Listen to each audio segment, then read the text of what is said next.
yung aklat ni Jude, napakaganda ko. Sa simula pa lang, kung titingnan nyo yung aklat ni Jude, Judas nga di ba? Pero yung Judah kasi, napakaganda yan. Ibig sabihin ng praise. Praise. Meron ngang istorya na ang pangalan ng anak niya ay Praise God. Pero nung nagkukulit-kulit yung anak niya at di niya, parang sinisigaw niya kahit na makulit na yung anak niya, Praise God pa rin yung tawag niya No? Kaya medyo content, di ba? Pero ito talaga si Jude, talagang kung yung meaning niya talagang kahit na yung pagkaka-betray ni Judas doon sa kay Panginoong Jesus, para sa kapurihan pa rin yun ng Diyos. Pero dito, yung Jude 1 to 3, tulad nga nung binasa kanina ni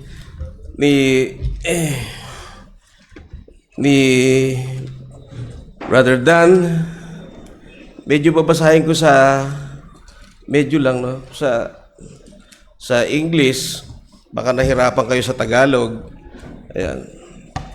Sabi dito, Jude, the servant of Jesus Christ and the brother of James, to those who are called beloved in God the Father and kept for Jesus Christ, may mercy, peace, and love be multiplied to you. Beloved, although I was very, very eager to write to you about our common salvation, I found it necessary to write, appealing to you to contend for the faith that was once for all delivered to the saints. Tayo po'y manalangin. Minsan pa dakilang Diyos na sumasalangit, narito kami nagpupuri, nagpapasalamat dahil ngayong hapong ito ay mag-aaral na naman kami ng iyong salita. Ipahintulot niyo po, O Diyos, ito'y maunawaan at maging maliwanag po, O Diyos, sa pagpapahayag ko sa mga bagay na pagpapaliwanag, mangyayari lamang po yun kung ako ay iyong sasamahan. Ipahintulot nyo na ito'y matanggap din nila ng malinaw, O Diyos. At tulad nga po ng laging dalangin na nawa ay maunawaan nila ang bawang mga bagay na ito at nang bawat isa umuwi ng may kagalakan sa puso, O Diyos, na nagpupuri sa iyo. Sa ngalan ni Kristo Jesus. Amen. Yun. Yung timpo ng Jude na ito ay Having Faith in Faithless Times. At yung title natin ngayon ay God Assurance. Yung sinasabi ko po, yung team ng book ng Jude na ito ay Having Faith in Faithless Times. At yung title ko na itong gagawin ko sa verses 1 to 3 ay yung God's Assurance for Believers who Defend the Faith. At yun, tayo tinawag, called, beloved, preserved to proclaim the faith in the gospel. Yung message ko ay, every believer has assurance from God for standing firm to defend the faith in the gospel even in these faithless times. 2 puntusin lamang po ito, assurance for believers, verses 1 and 2, at yung standing firm to defend the faith, verse 3. Ayun, makikita natin, bakit yung makikita natin dito yung purpose ni Jude ay yung talagang ipaglaban. Pero mapapansin nyo sa verse 3, di ba? Ang gusto niya nga sanang isulat ay yung about doon sa common salvation. Pero merong pag-urgency na talagang isulat niya ay patungkol doon sa mga bagay na ito sa pagdepensa dahil marami na po ang maling katuruan nung time na iyon, bagamat hindi pa ito talagang fully blown na Gnostic nung time na iyon ay nagpapakita na ng mga bagay na iyon. At makikita natin sino ba itong Jude na ito. Mali. Sino ba ito Jude na ito? Kung makikita natin, yung Jude na ito ay sa Jude kasi, yung word kasi, yung pangalan Jude kasi, kung titingnan natin dito sa New Testament, halos 8 sila. Pero dito specifically, pinangalan niya, sinabi niya, servant of Christ, brother of James. Meron doon kasing anak ni James, si Alphaeus, at meron din yung Judas na yung nagkaluno sa ating Panginoon. At marami pang isa, Judas, meron pa sa at marami pang iba.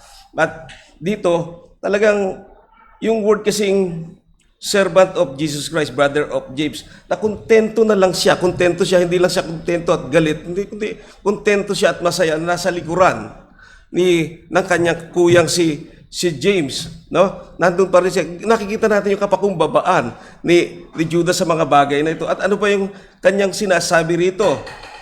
At makikita natin na si Jude ay sinasabi niyang siya ay servant of Jesus Christ. Tinawag niya ang sa kanyang sarili na kapatid ni Santiago. Yun lang isang bagay na hindi niya sinasabing kapatid ako ng Panginoong Hesus. Kasi pagka sinabi niya kapatid ako ng Panginoong Hesus, medyo may yabang na yung dating doon di ba? Kaya yun ang iniiwasan niya. Hindi lamang iyon, kundi nagtago pa rin sa likuran pa rin siya ni James, kapatid ni Santiago. Talagang doon pala sa mga pambungad na iyon ay ibinababa niya yung sarili niya na talagang makikita mo yung kapakumbabaan na ni Judith dito. At makikita natin sa mga unang pasimula pa lang sa gospel ay talagang hindi naman naniniwala, hindi sumasampalataya yung mga kapatid ng ating Panginoong Hesus. Si James, yung si Judas doon sa Mateo 13:55, na nakita natin doon na talagang hindi naman sila sumasampalataya pa. Ngunit pagkatapos ng pagkamatay at muli pagkabuhay ng Panginoong Hesus, tagasunod siya ng kanyang half-brother na si Panginoong Hesukristo. At hindi siya nahihiya na tawagin itong ganon. Yung word kasing servant dito, ito yung isang tao na nakatali sa ibang tao sa paglilingkod at pinapahiwatag ideya na malapit at matibay na ugnayan ng alipin sa kanyang Panginoon. Yung kanyang mga pasyahin, kanyang mga gawain ay laging nakatuon doon sa kanyang Panginoon. Ano pa ang alipin ay kabilang sa Panginoon, obligado na gawin ang kanyang kalooban ng kanyang Panginoon. Nasa permanenteng relasyon ng paglilingkod. Ang isang bondservant o alipin ay isinuko ang buong kalooban sa iba. At gayon nakatuon sa iba nang hindi pinapansin ang kanyang sariling interes. Ganyan din si Pablo, ganyan din si Timoteo. Kanilang sarili, ngunit hindi na sila kabilang sa kanilang sarili, ngunit binili sila ng dugo ni Kristo. Ito rin ang pagtanaw ni Jude sa kanyang sarili. Ganyan din, hindi lang siya, si Juan, ganun din. Ang bondservant ng kataas-taasang Diyos ay isa sa pinakamapribilehyado at pinakamarangal na propesyon dito sa mundo. Pag sinabing alipin ka ng Panginoong Diyos, marangal ito. Pero ang tingin ng iba, yung mga walang pagkakilala, hindi nila kilala ang Panginoong Hesus, ay napakababa. Pero kung mapapansin nyo, habang binabasa nyo ang mga New Testament, ay nandoon yung mga epistle, itinaas ng ating Panginoon. O maski si Apostol Pablo, itinaas ang mga kalalagayan ng mga alipin.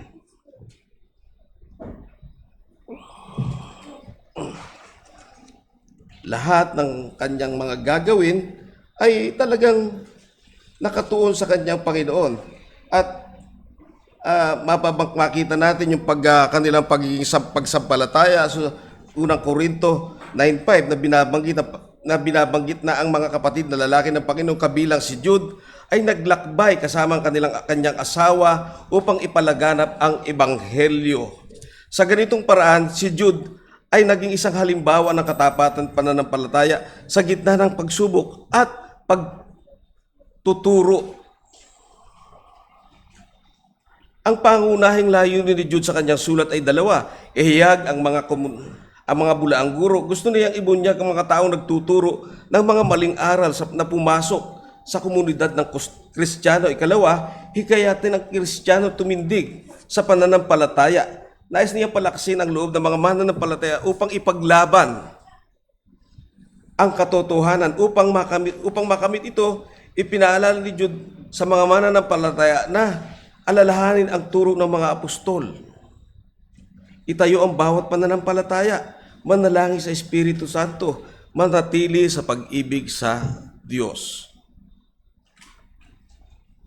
Hindi lamang tayo inibig tayo, pero meron tayong responsibilidad na tayo ay manatili doon sa pag-ibig ng ating Panginoong Hesukristo. At sabi ko nga talagang yung dalawang puntuhin, di ba? At dito, yung assurance for believers verses 1 and 2, sabi dito, verses 1 and 2, si Judas na alipin ni Hesukristo at kapatid ni Santiago, mga tinawag na minamahal ng Diyos, Ama, iniingatan para kay Hesukristo. At ang kaawaan, kapayapaan at pag-ibig ay pagsaganain nawa sa inyo. Dito, yung unang rason na bakit tayo ay makakasandig sa Diyos at hindi matatakot doon sa mga kaaway o yung mga nag-false teacher nagtuturo ng mga kamalian ay unang-una ito. Sila ay tinawag o called. Yung word na called kasi dito sa English, sa Greek, sa English text natin ay siyang unang inilagay. Pero kung titingnan natin doon, titingnan sa interlinear, yung word na called ay inilagay doon sa huli. Dahil sinasami rin niya lahat yung mga pang-uri na yon na kung saan ay ang huli ay called. Ito, bakit siya minahal? Bakit siya sinactified? Bakit siya minahal? Bakit? Dahil siya ay tinawag. Well sa English natin, di ba? Una na siya doon sa pagkakasunod-sunod. Nagkakaroon ng kasi parang nagbibigay ng atensyon pagka sa Grego, pag ito yung huling pangdiwa, huling pang-uri, ito yung nagbibigay ng atensyon na kung saan parang ito yung pinakamahalaga. While sa ating pagdating sa English, yung iba naman, di ba? Sa English kasi, kung ano yung mabigat, yun ang inuuna. Yun ang kaibahan ng teksto ng Griego sa English.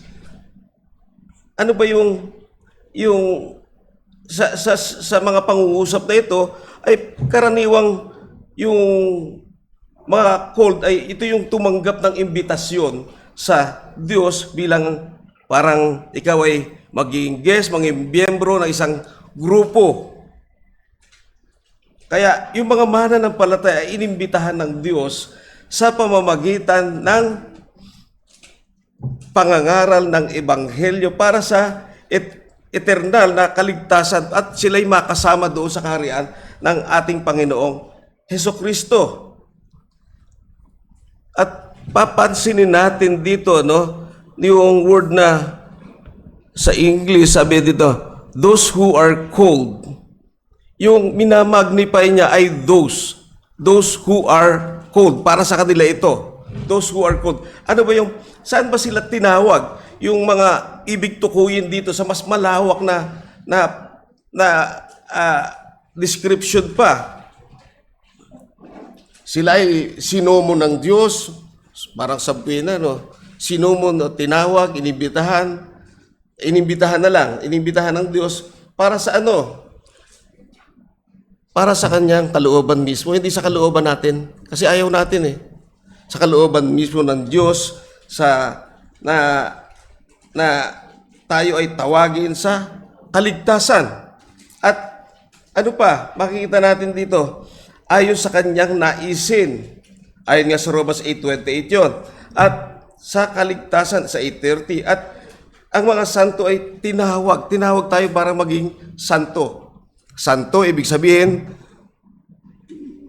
binanal, pinababanal. Yun. Yung pinabanal, at one time yun. Tinawag ka, binanal ka ng Diyos, at pinababanal ka. Ito yung word na sanctification. At hindi lamang yung mga Diyos lang ang tinawag. Pati mga Grego tinawag din Kaya hindi na ito eksklusibo ngayon sa mga Hudyo. Hindi lamang doon sa mga Hudyo at sa mga Hentil man din. kaya ka tinawag sa magitan ng mabuting balita ay para makasama ka sa kaluwalhatian ng Diyos sa darating na panahon. At yung pagkatawag sa atin dito ay yung banal na pagkatawag, at hindi lang dito yan, hanggang doon sa langit. At tinawag ka out of darkness para to proclaim His excellencies, yung mga kabutihan ng Diyos, para iproklama mo ito, yung mga magagamit, mabubuting bagay ng Diyos. At anong nangyari doon? Ikaw ay mula sa kadiliman, tinawag niya, dinala ka sa kanyang kaliwanagan para iproclaim mo ang kanyang mabubuting gawa. Yung pag-proclaim dito, hindi lamang itong puro salita, di ba? Pag-proclaim dito, kasi isa sa mga bagay na sinasabi mo, Kristiyano ka, proclaim mo pero hindi totoo. Pwede mo ito lumalapat sa ating sarili. Kung ito hindi mo ginagawa ayon sa iyong sarili. Pag nagpro-proclaim ka, aakibat nito ang iyong gawain at ang mga sinasalita mo ay nakikita sa iyong sariling mga gawa. Tinawag ka bilang upang maging karapat-dapat na lumakad ayon sa pagkatawag sa atin, ay karapat-dapat ka sa Diyos. Tinawag ka sa magitan ng biyaya. Hindi ito dahil sa magaling ka, dahil sa mabait ka, hindi ganon. Tinawag ka ng Diyos para ikaw ay gawing mabait. Kasi banal nga eh.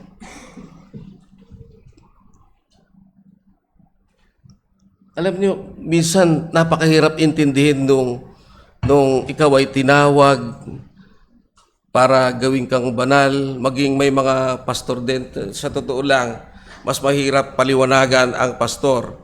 Pagka nagkakaroon na kayong debate, dahil sasabihin nila, dahil sa mabuti nakita ng Diyos na darating ang araw ay magiging mabait ako, sasampalataya ako. Hindi ganon. Tinawag ka ng Diyos para ikaw ay sumampalataya. Tinawag ka ng Diyos para ikaw ay pabanalin. Tinawag ka ng Diyos para iproklama ang kanyang kabutihan. Yun ang mas may akma. At ano pa? At tinawag ka rin para sa pagdating ng panahon sa Revelation, pagdating ng panahon kapag makikipaglaban ang Panginoong Diyos, doon sa mga beast, kasama ka. Nakakalaban dito at kasama kang mananagumpay at kasama ka na tatanggap ng kaluwalhatian. Ang ikalawang rason at makikita nga natin doon sa yung sa Revelations, yung sinabi ko ay yung description niya eh. He is the Lord, yung description sa Panginoon, He is the Lord of Lords and the King of Kings. Those who are with Him are called, chosen, and hindi lang nagtatapos doon sa chosen eh. Faithful. Kaya minsan tatanungin din natin, tapat ba ako? Ang sagot natin minsan, parang. Pero ang Diyos mismo ang gumagawa nito sa atin. Maaring hindi pa ganoon ka, tapat tayo. Pero unti-unti itong minomold tayo ng Diyos sa ganoon. Pinapakita niya sa atin yung kanyang kabutihan.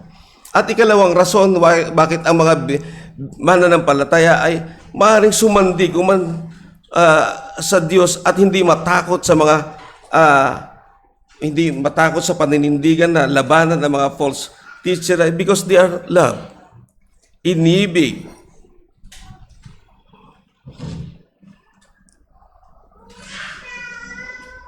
Ang pag-ibig na ito ay hindi nakabase lamang yung sentimental na pag-ibig ng Diyos. Yung pag-ibig na ito ng Diyos ay nakabase doon sa kanyang sovereign pleasure, sa kanyang kalooban. At makita yan kung papansinin natin, kung memorize nyo na yung Romans 5:6 to 11, na kung saan ay nung tayo ay mahihina pa, tayo ay minahal na ng Diyos. Dahil tapos sa 11, nakipag-reconcile na at nireconcile tayo ng Diyos kahit tayo ay mga kalaban dahil kay Kristo.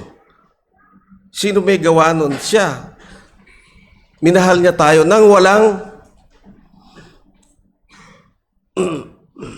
dahilan. Nang wala tayong tawag dito, merit. Minahal ka niya, sino ka pa, ano ka pa. Minahal ka ng Diyos. Minahal ang mananampalataya na ng Diyos. Yung beloved nga, sabi dito, beloved, makikita natin na ito ay bilang talagang minamahal ng Diyos, iniingatan ng Diyos, mamaya pa yun, itinatangi ng Diyos. Kaya nga, makikita natin yung laging mapapansin nyo pag sa beloved by the Father, beloved in the Father. Pag mababasa mo yun, minahal ako ng Diyos Ama. Kahit na makulit ako. Diba? Kahit na minsan, noon nga, sabi ko, minahal ako ng Diyos dati ang kulit-kulit din mundo. Mabilis nga lang tumakbo, diba? Kaya hindi ako naabutan ng tatay ko ng pamalo. Pero pagdating sa bahay, palo na. Makikita natin dito yung pag-ibig ng Diyos na kaya ka pwedeng idepensa ang iyong pananampalataya dahil ikaw ay minahal ng Diyos. At ano pa ang makikita natin dito? Pero mayroon tayong responsibilidad na tayo ay manatili doon sa pag-ibig ng Diyos. Hindi lamang, ay inibig ako ng Diyos, tama na to kahit ano gawin ko. Hindi. Mayroong mga description yun kung ano ang dapat mong gawin bilang isang anak. At nang sa gayon ay mapapurihan ang Diyos Ama. Inibig tayo ng Diyos noon pa man, ayon dun sa Efeso 1 verse 4 and 5, na yung resulta nito na minahal tayo noon, pero yung resulta nito nakikita natin ngayon. Nakikita mo ngayon na minahal ka ng Diyos dahil ikaw ay lumalapit sa Kanya, nakikita mo yun. Ikaw ay patuloy na umaasa sa Kanya. Yun ay isang pagpapakita na ikaw ay minahal ng Diyos. At ito ay binibigay niya rin sa iyo mismo. Nilalagay niya ito sa puso mo na ikaw ay lumapit sa Kanya.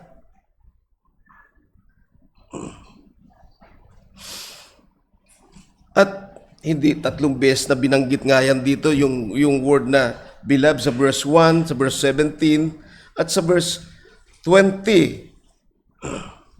At makikita natin yung dun sa verse 2, yung love dito ay mag-multiply pa sa inyo. Ganoon pinapakita ni Juan, ni Jude, na kung saan gaano tayo minahal ng Diyos.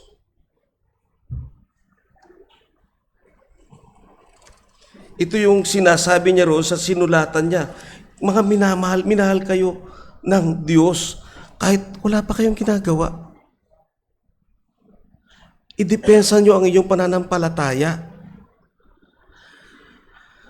Idepensa nyo. Paano mo idedepensa ito kung hindi mo naman inaaral ang Kanyang salita? At yung Kanyang pag-ibig ay ipinakita niya ito doon sa Kalbaryo.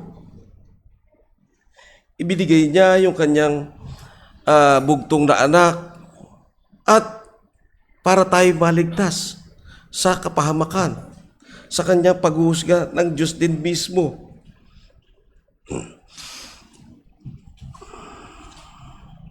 At ikatlong rason para tayo ay sumandig sa Diyos ay yung dahil tayo ay pinipreserba ng Diyos, yung preserve or kept. Yung kept dito is a verb na kung saan ay yung perfect passive, na kung saan pag passive ikaw ang end result. Iba ang gumawa pero ikaw ang end result. At ito'y nagpapatuloy. Kaya nga napakagandang pababasahin natin ito. Talaga, bakit ganun? Bakit talaga ba iniingatan ba ako ng Diyos?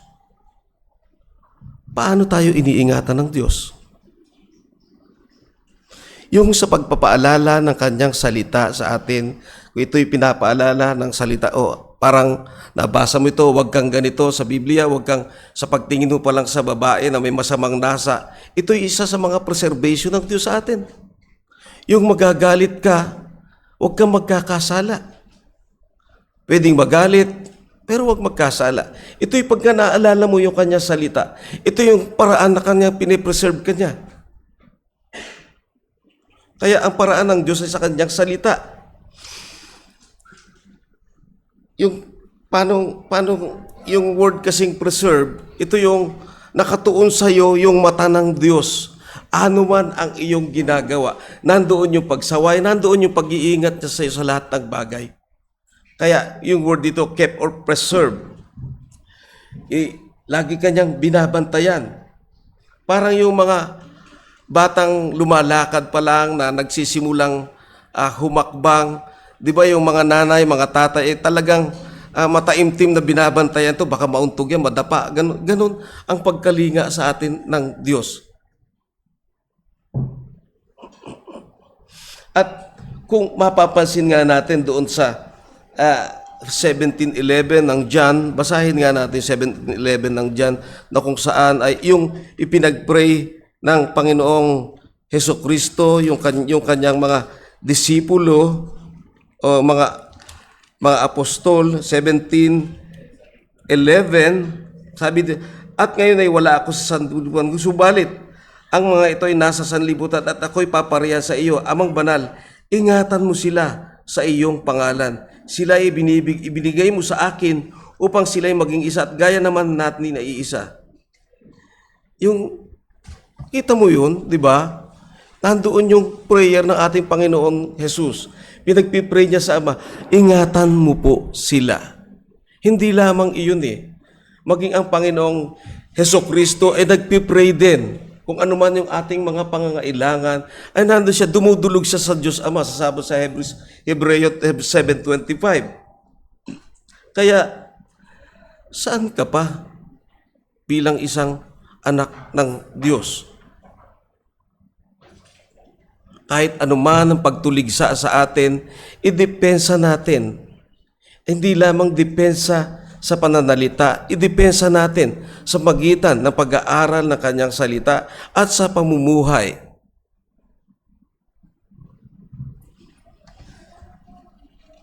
Ika-apat na rason ay yung blessed. Bakit blessed? Wala namang blessed dito sa verse 2. Sabi, may mercy and peace and love be multiplied to you. Yun po yung pagiging pinagpala natin. Ano yung pinagpala? Ikaw ay kinahabagan ng Diyos. Sabi nga, di ba, sa Romans 5:8, na nung ikaw ay mahina pa, hindi mo kayang tanggihan ang kasalanan. Minahal ka ng Diyos. Nung ikaw ay kaaway pa ng Diyos, pinatawad ka. Kahit na minsan, kung makikita mo na pag ikaw talagang matigas ang ulo mo noon, pag nakita mo lang na dinako ka ng Diyos sa ganitong mga pagtitipon sa pag-aaral ng kanyang salita, nalalaman mo yung kabutihan ng Diyos na binago ka. Yung dating konting kwan lang sa'yo, nakasunto ka na agad, di ba? Gusto mo away na agad, pero ganyan tayo minahal ng Diyos. Ganyan tayo binumol. Ganyan tayo binabago. Ganyan tayo kinahabagan ng Diyos.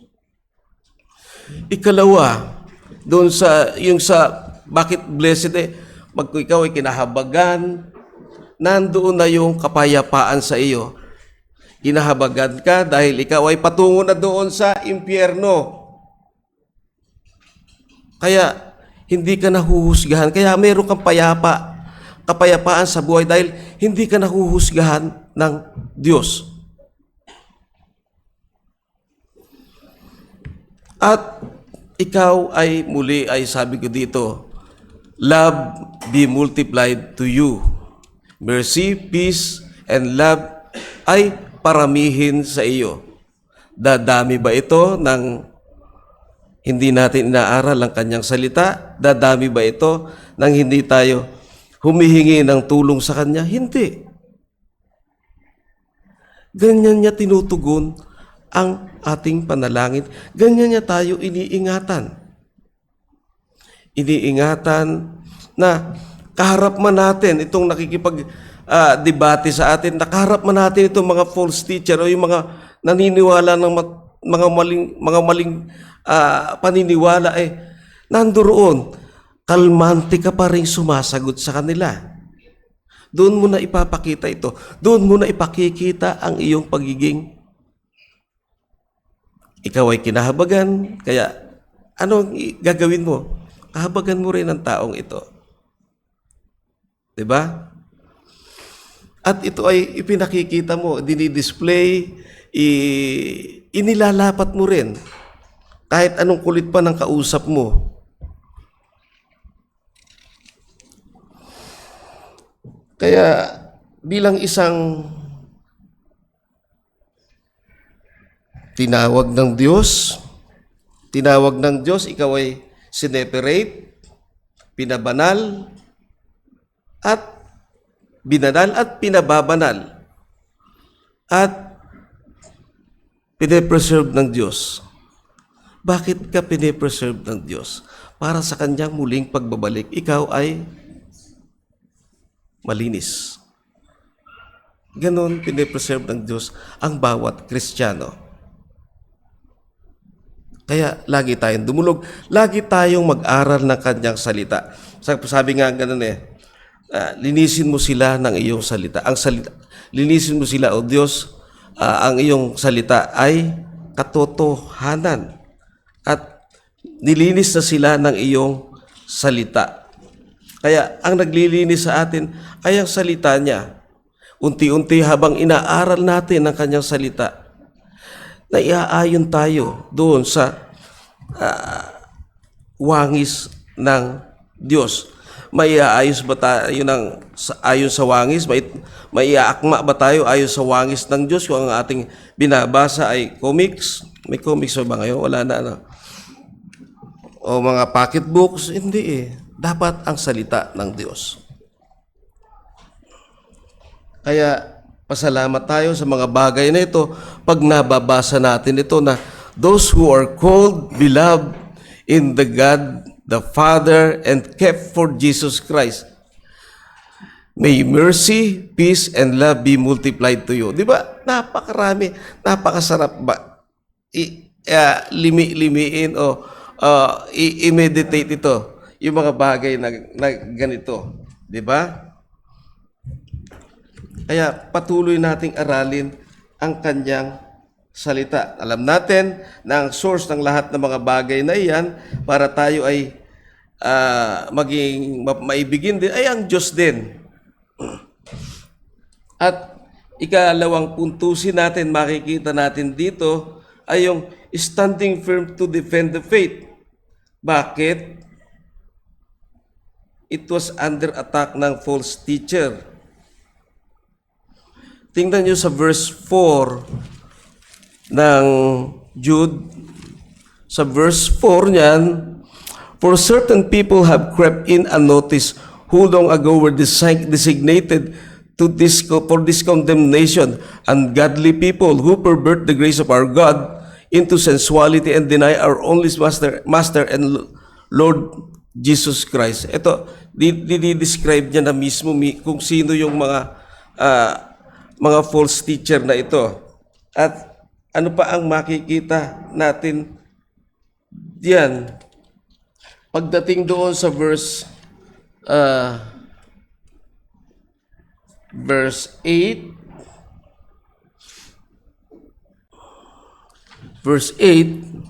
yet in like manner, those people also relying on their dreams defile the flesh, reject authority, and blaspheme the glorious one.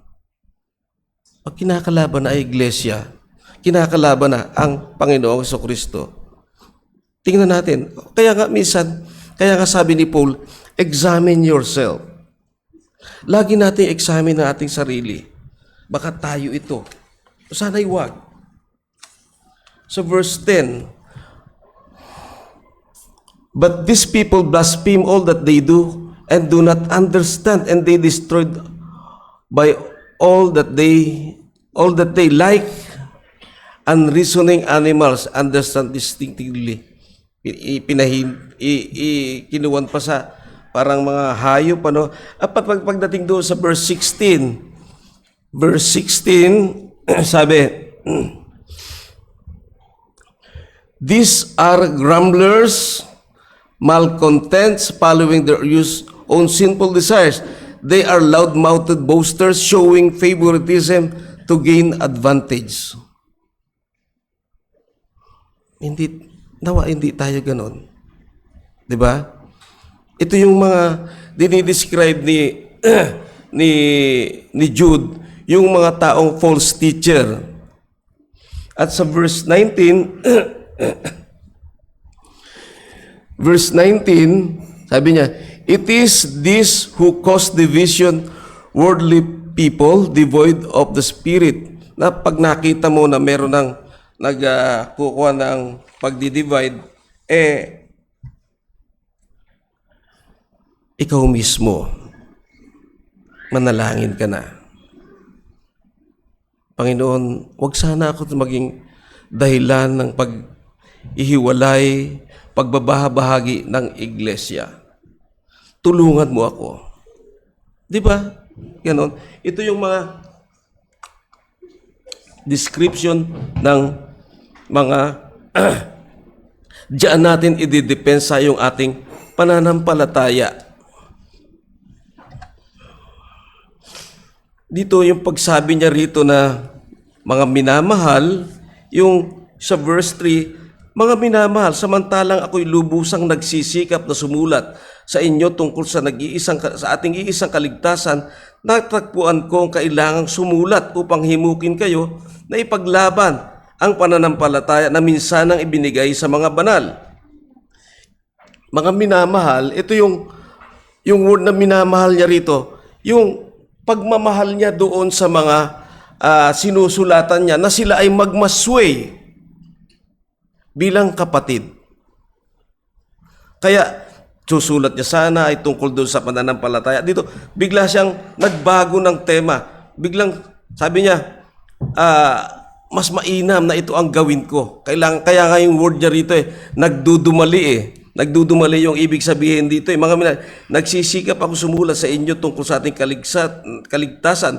Natagpuan kong kailangang sumulat upang himukin kayo.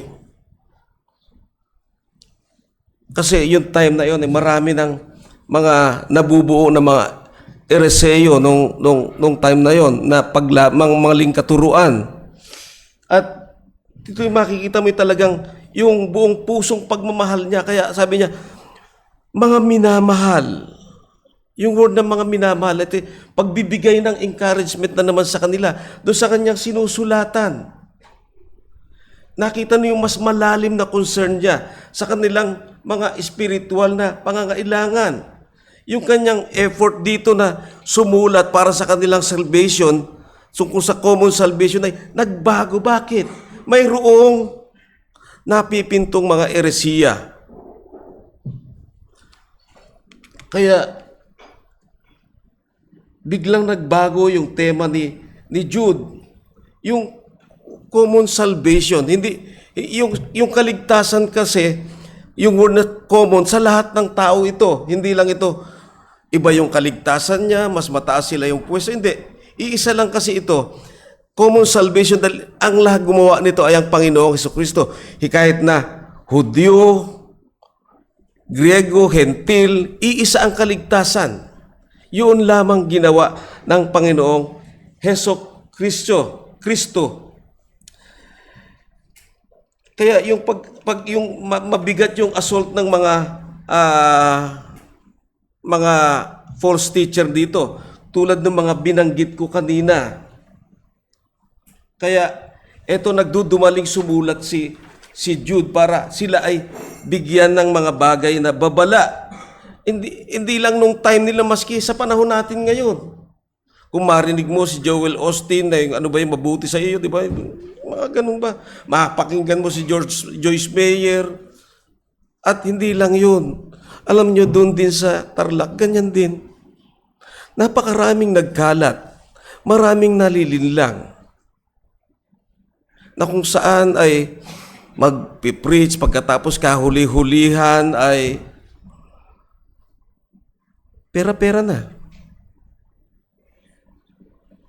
Kaya nga, yung mga kasamahan ko ron, yung meron silang grupo na nakalagay, Defenders of Truth. Iilan lang sila ron.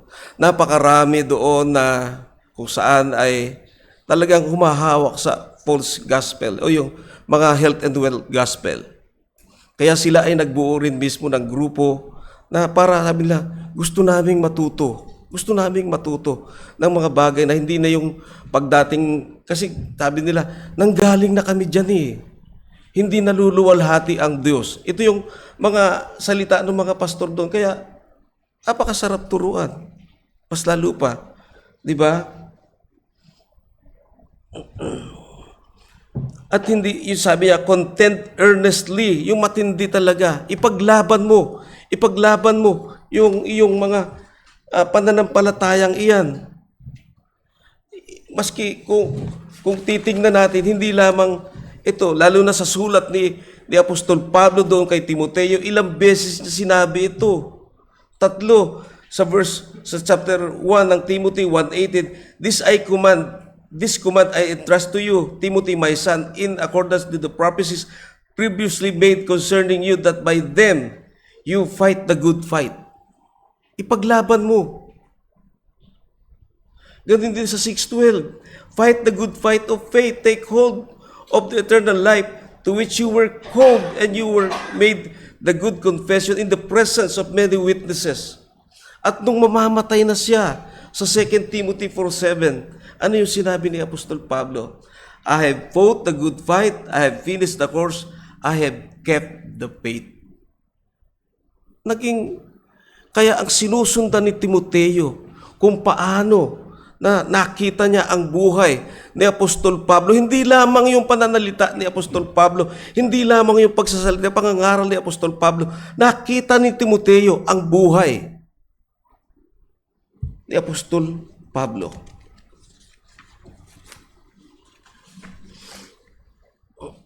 Kaya nga, nagkalat ang mga maling katuruan. Tayo bilang mga Kristiyano, ipaglaban ito. Ipaglaban natin ito. Hindi natin ipaglalaban na makikipagbagbagan tayo, makikipagsuntukan tayo. Hindi ganoon. Kundi ipaglaban natin ang katotohanan na sinasabi ng salita ng Diyos. Ano ba ang marapat? Ano ba ang dapat? Pagka ako ba ay umalis dito, tutuligsain ko na ang iglesia. Hindi magandang ganun eh. Nakikita yung kapakumbabaan mo pa rin. Kung ikaw ay tunay na Kristiyano, makikita yun sa iyo. Aalis ka, ikaw lang, wala kang kasama. Dahil galit ang Panginoon sa nagdi-divide sa iglesia niya. Alam mo, nung umattend ako doon sa Shepherd's Conference na yung unang-unang sentence ni Jerry Rugg, nakalagay doon sa unang pointers na leaders God resist. Unang kanyang sinasabi, those who cause division. Ulo, sabi ko. Kaya nangingiti ako, hindi alam ng mga katabi ko na bakit ganon. Sabi ko, ganun pala yun, sabi ko. Ikaw ang pagsisimula ng division ng iglesia ay huwag. Dahil galit ang Diyos sa mga ganun. Ayon sa chapter 4 ng Epeso. Di ba? Kaya nga, ito patuloy nating panatilihin yung kung ano yung ating inaaral, ano yung pinapangaral, ano mismo, habang tayo nagme-meditate ng salita ng Diyos. Ano ba ang dapat kong gawin? Paano ba ako sinasaway ng salita ng Diyos? Lalo na kung babasahin niyo ang Proverbs. Napakarami doon, sa pagdating doon sa chapter 29, na kung saan na ikaw kung matagal ka ng sinasaway at hindi ka pa rin nakikinig, distraction ang abot mo. Pero nung mabasa ko yun doon, sabi ko, kala ko yun lang.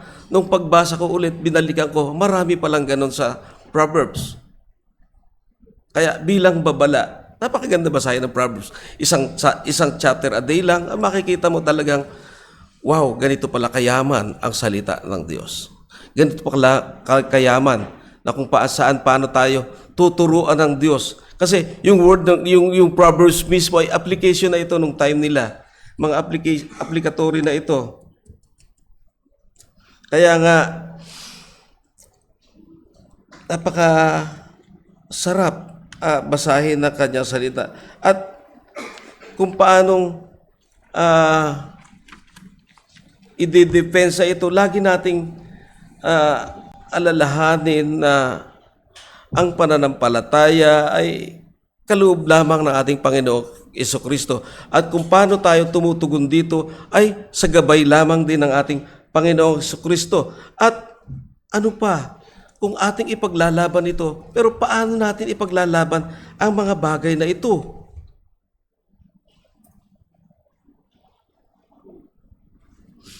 Sa ganitong mga pagkakataon makikita natin, di ba? Paano tayo makatatayo? Paano makatatayo ang mga Kristiyano sa mga taong sumasalungat kay Kristo at magpapatibay ang kanilang pananampalataya? Paano mo isasapamuhay ang mga bagay na ito?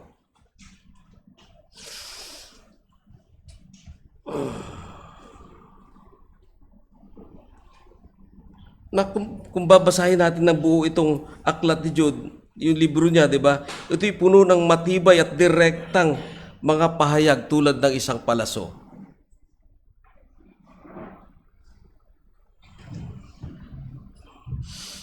Ngunit sa ating panahon, pag ikaw ay mabigat sa paninindigan mo, kahit na ito ay nasa tama, tingin nila medyo may kabastusan ito eh. Pero pag ang iyong ipinaglalaban ay ang salita ng Diyos, pero wag namang with gentle lagi tayo.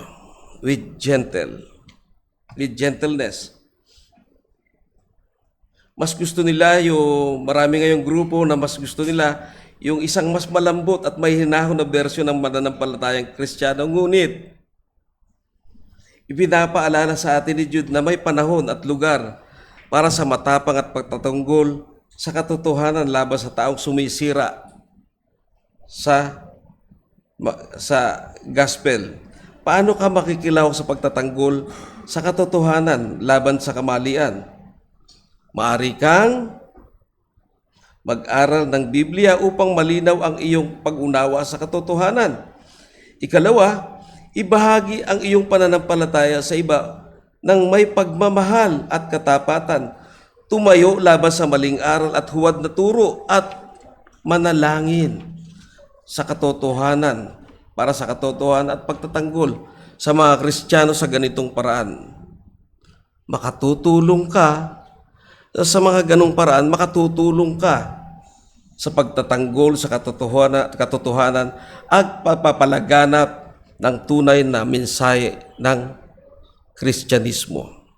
Pag tumayo ka, ipinaglaban mo ang katotohanan ng ayon sa kanyang salita with gentleness, hindi salita sa gawa. Doon maluluwalhati ang Panginoong Heso Kristo. Yun lamang po muna, at sa susunod,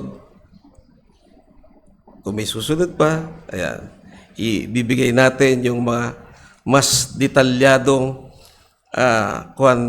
ni Jude sa verse 4 hanggang 16. I-describe na po natin yung mga bagay na yon. Sa ngayon, tayo ay patuloy na mag-aral ng kanyang salita. Makita ito sa ating buhay.